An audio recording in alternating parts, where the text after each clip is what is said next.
traditional Chinese medicine, doing all kinds of stuff here.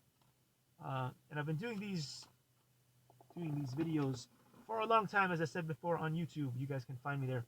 Thank you, Male Junkie 75, for joining us today. Really appreciate it.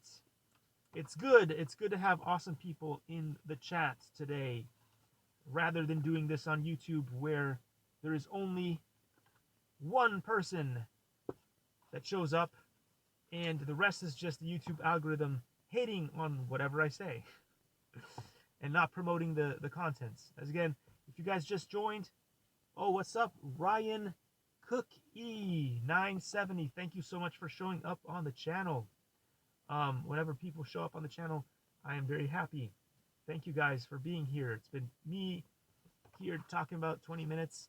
Again, I've moved from YouTube to TikTok because, you know, it is just toxic over there on YouTube.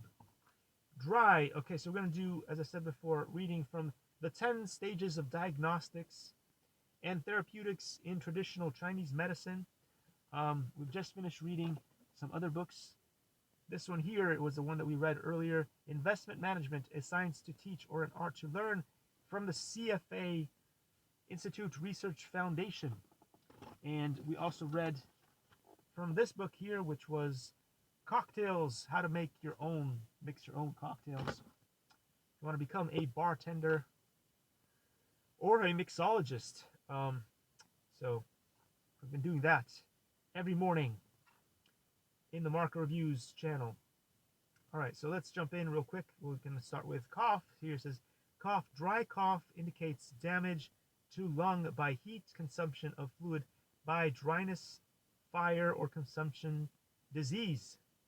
Cough and phlegm indicates invasion of lung by wind, cold, stagnation of damp phlegm or phlegm fluid retention.